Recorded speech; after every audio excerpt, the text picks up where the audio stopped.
Hello, everyone, and welcome to another edition of Ask Eric the Conductor. My name is Eric, and today's question comes to us from Amy, and I believe she's on the West Coast. It says, I'm going to the VSO, I assume that's the Vancouver Symphony Orchestra, this season and want to know about Brahms's Symphony Number 2. Great question, Amy. This is actually what we do in my masterclass. I think you can see it there. I'm not sure which way my my fingers are pointing, but up in the upper left corner, music appreciation with the maestro. This is the exact thing that we do. We dive into works of music that the participants want to dive into, and we explore them. Now, in this situation, we only have a few minutes, and so I can't really dive into everything that we can explore in this work, because it's a wonderful, quite long work. But for anyone, I encourage anyone diving into any work, whether they're an amateur, whether they're new to music or new to this piece, or even professionals, I encourage two things. First of all, try to embody the rhythm of the work. And second of all, sing along with the work, or sing the work. Actually, not even along, sing the work. It doesn't necessarily have to be out loud to others. If you want to, by all means, but at least inwardly sing it.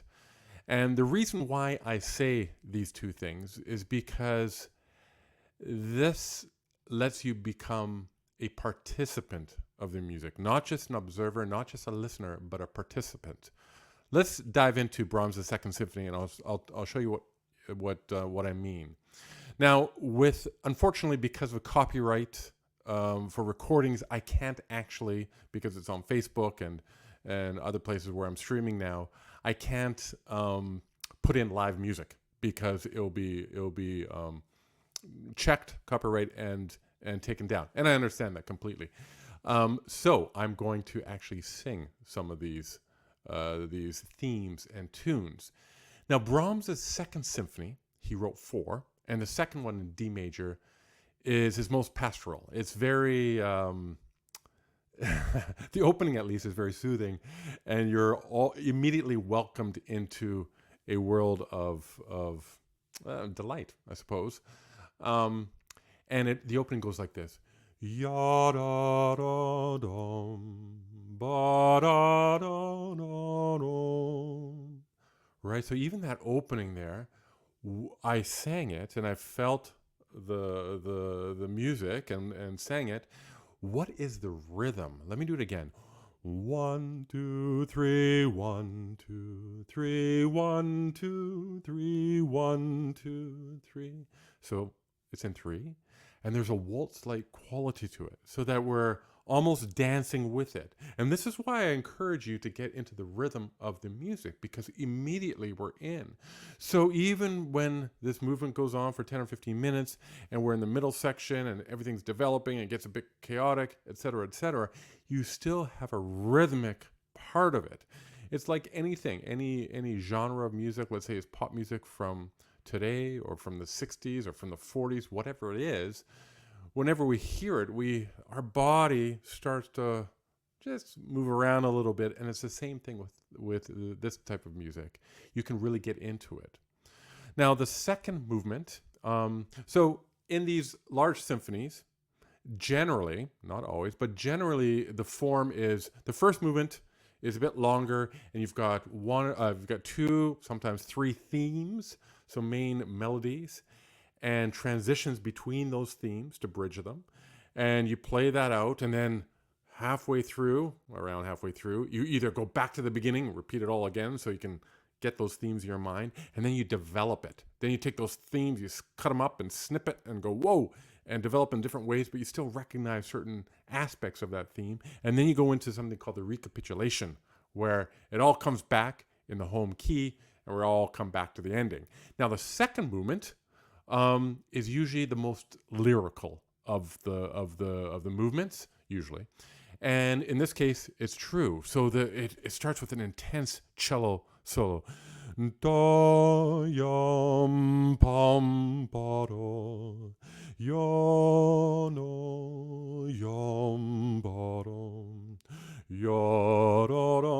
etc., etc. So you feel it. Sing it along with me. 1, 1, 2, 3, 4, 1, 2, 3. Now it's a bit off. You think 1, 2, 3, 4, 1. But Brahms, he's always a little bit of he's got a twinkle in his eye. He starts on the fourth beat. So it's 4, 1, 2, 3.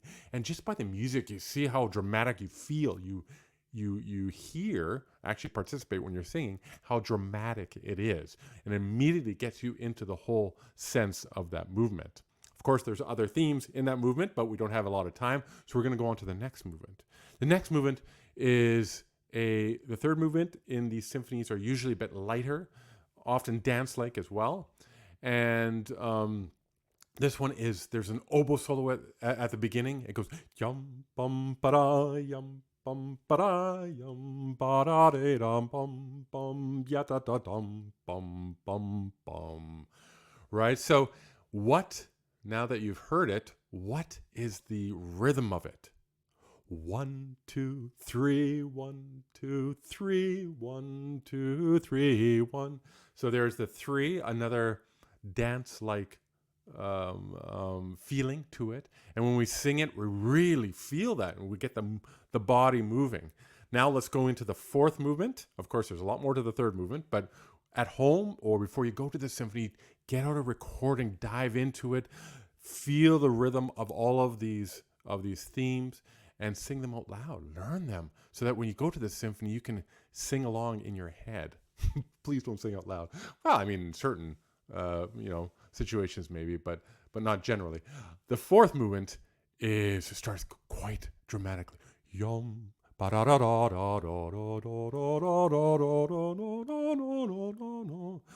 so it's in the strings. It's very quiet, and it's almost like one of those old 70s cars, like those Pontiac Parisians. Remember those big boats? It kind of goes yum, and we have a feeling of what? One, da da da da da da da da. It's actually in 2. Dum, ya da da da da da da da. But the way the music, he wrote it, and it's all slurred, and all the strings are playing in unison. There's a sense of just, here we go. We're floating. We're getting ready for liftoff, and then we lift off. Does it ever? So anyway, Amy, hopefully that helps. It's a very, very, very quick summary of Brahms' Second Symphony. Is actually even not. It's just an entry point in. But like I said at the beginning, I encourage you to feel the rhythm of everything that you listen to or want to learn. And second of all, sing along. Sing it and learn the melodies. It's really a wonderful way to get into the music very, very quickly. Now, if you want to learn even more and dive into it even more, come join the ericpaco.com/masterclass. This is where our participants, we have a lot of fun. We dive into not only the works and get really into them so that we learn them. We learn the stories behind them, the composers, behind the scenes look as a conductor. I've conducted a lot or most of these works, and so I can get some insight into how players react to this or that, and how that all comes about, and what a score looks like, etc., etc. It's a lot of fun, and you get to decide what we dive into. So anyway, if you feel like it, dive on in, and we will see you next time. Thank you.